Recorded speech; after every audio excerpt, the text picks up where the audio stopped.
انسانی طبیعت کا نا ایک مزاج ہے کہ آپ کے کپڑوں پر کوئی داغ لگ جائے نا تو آپ پریشان ہو جاتے ہیں. کسی بندے کے گلے کا کوئی ایک بٹن ٹوٹ جائے نا تو کوئی اور بندہ اسے نوٹ کرے نہ کرے، وہ بندہ خود بڑا پریشان رہتا ہے کہ میرے گلے کا بٹن ٹوٹا ہوا ہے. یہ بات بوجھ بن جاتی ہے. آپ پڑھے لکھے بھی ہوں، مالدار بھی ہوں، وزادار بھی ہوں، ساری آسانیاں موجود ہوں، صرف آپ کے کپڑے میلے کچیلے ہوں تو آپ سے کہا جائے نا کسی جگہ جانا ہے چلو، تو فوراً لوگ کہتے ہیں پہلے مجھے غسل کر لینے دو، کپڑے بدل لینے دو، پھر میں چلوں گا. آپ کسی کے گھر جا رہے تھے، اس کے گھر میں بہت کھلی جگہ ہے بٹھانے کی اور کھانا کھلانے کے لیے وسیع دسترخوان ہے، ساری آسائشیں اور آسانیاں موجود ہیں، لیکن اس نے گھر کی صفائی نہیں کی ہوئی. آپ اچانک اسے کہیں میں آ رہا ہوں تو وہ کہتا یار تو نے بڑی زیادتی کی، تو مجھے فون کرتا میں صفائی تو کر لیتا. انسان کی طبیعت کا یہ تقاضا ہے کہ وہ صفائی کو، ستھرائی کو پسند کرتا ہے. کوئی ایک آدھ بوجھ رہ جائے اسے دشواری ہوتی ہے، دقت محسوس. اس کی آواز اگر کھل سکتی ہے تو کھولیں ذرا تھوڑی سی. اسے دشواری ہوتی ہے. اور جب انسان 2-3 دنوں کا تھکا ہوا، میں اب صبح نکلا تھا، دوپہر میں چنوٹ گیا تھا، اسی طرح ہزاروں لوگ الحمدللہ تشریف لے آئے، ان سے بات کر کے کوئی ذریعہ بنا خیر جمع کرنے کا. اب آپ کی زیارت ہو رہی ہے، کل اللہ موقع بنائے گا تو قصور جائیں گے انشاءاللہ.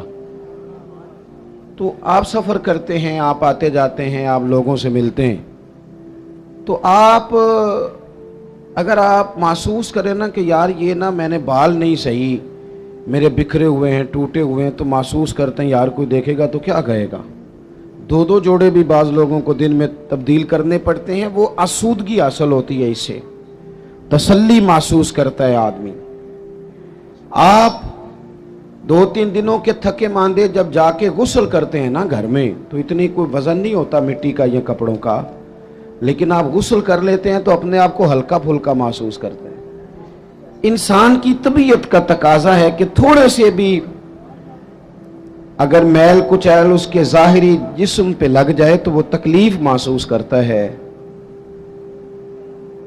بس سمجھ لیں اس بات کو کہ اگر ظاہر پر 1-2 دھبا ہو تو بندہ بے چین رہتا ہے، تو اگر دھبے باطن پہ ہوں تو اگر دل پہ دھبے لگ جائیں نا، لالچ کا، ہرس کا، ہوس کا، حسد کا، عداوت کا، بغض کا، لوگ کہتے ہیں پتہ نہیں کیا بات ہے میں بور ہو رہا ہوں، پتہ نہیں کیا بات ہے مجھے کیا ٹینشن ہے، پتہ نہیں سارا کچھ ہے. تو میں کہتا ہوں سارا کچھ ہے پر ایک ٹینشن بھی ہے آپ کو کہ مجھے دیکھ کوئی نہیں رہا، ایک مسئلہ بھی ہے کہ میری ذرا شہرت ہو جائے، ایک پریشانی بھی ہے کہ میری بھی ذرا کبھی کوئی فوٹو آنے لگ جائے. تو اس نے بے چین کر دیا، بے قرار کر دیا.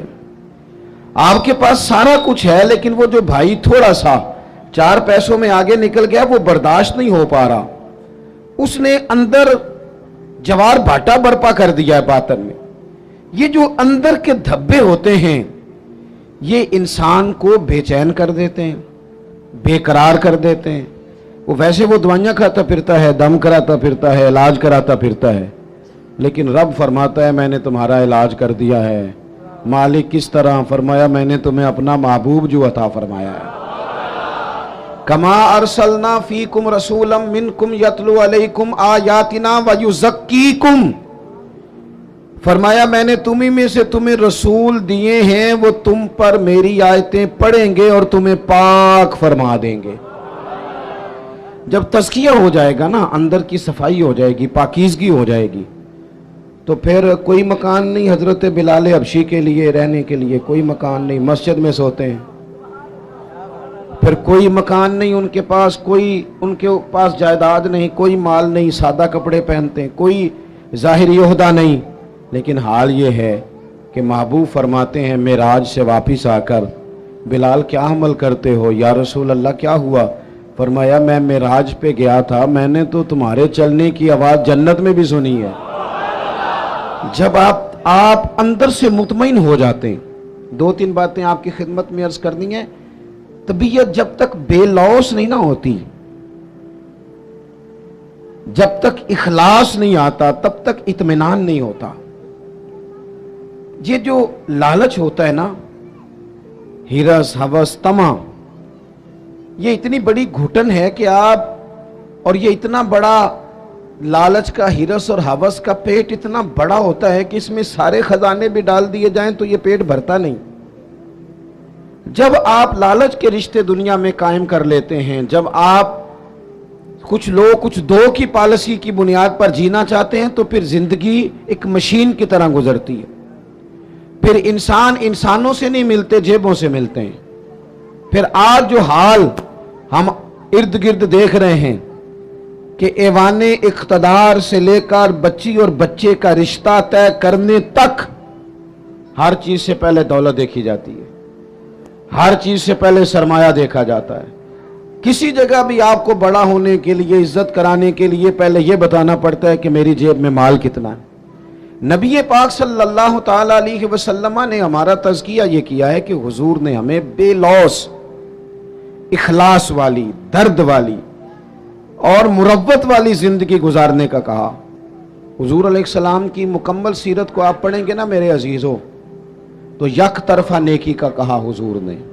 یک طرفہ نیکیاں تجارت نہیں ہوتی کہ سامنے والا بھی کرے گا تو میں بھی کروں گا. حضور نے فرمایا نیکی یک طرفہ کرنی ہے. اپنی سیرت میں فرمایا، اپنے عمل سے فرمایا نیکی یک طرفہ. کیا معنی ہے؟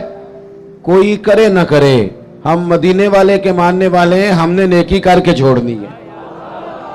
اخلاص جب آ جاتا ہے نا، للہیت جب آ جاتی، کوئی 24 گھنٹوں میں 2 کام تو بندہ صرف اللہ کی رضا کے لیے کرے. 2 کام تو اللہ کی رضا کے لیے کرے. ایک تو اللہ کی ہر کام میں دکھاوا ہے، ہر کام میں تسن. بڑا بڑا مذہبی، یہ مذہبی سٹیج ہوتا ہے نا ہمارا، یہ مذہبی سٹیج ہے. یہ ہونا چاہیے نا بڑا اخلاص والا، بڑا درد والا. لیکن اگر کوئی سماجی آدمی، سیاسی آدمی رہ جائے سٹیج پہ بیٹھنے سے، تو ہو سکتا ہے سویرے لڑائی شروع ہو جائے. فلاں نہیں آیا. کوئی پیر صاحب اگر رہ جائیں، پیچھے رہ جائیں، تو اگلے دن ہو سکتا ہے وہ کہیں کہ آئندہ آپ کی محفل کا بائیکاٹ کرنا ہے. آپ نے تو، میں تو صدارت کے قابل تھا اور مجھے نیچے بٹھا دیا. وہ بھائی کوئی تو ایسی جگہ ہو نا، کوئی تو ایسا مقام ہو جہاں یہ ساری چیزیں نکل جائیں. خالص اللہ کی رضا کے لیے انسان کام کرے. خالص. میرے رسول پاک صلی اللہ تعالی علیہ وسلم نے سامنے والے کا انداز دیکھ کر اس کے ساتھ نیکی نہیں فرمائی، بلکہ کریم کا تو ایک منفرد طریقہ ہے پیار کرنے کا. ارسلت الی الخلق، فرمایا میں مخلوق کا رسول ہوں، مخلوق کا. حضور کا تو دل غیروں کے لیے بھی بڑا دھڑکتا تھا، نہ ماننے والوں کے لیے بھی بڑا دھڑکتا تھا. بدر میں جو لوگ آئے تھے وہ کوئی پھول کی پتیاں لے کے تو نہیں نہ آئے تھے. بدر میں جو لوگ آئے تھے وہ گھی شکر لے کے تو نہیں نہ آئے تھے. وہ تو تلواریں لے کے باقاعدہ لڑنے کو آئے تھے. وہ سارا کچھ کرنا چاہتے تھے جو عرب کے لوگ اپنے دشمن سے کیا کرتے تھے. معاذ اللہ، وہ پہلے قتل کر دیتے، پھر ناک کاٹ ڈالتے، پھر کان کاٹ ڈالتے، پھر وہ ٹکڑے کر دیتے. وہ سارا کچھ کرنے آئے تھے. اللہ نے مسلمانوں کی مدد کی.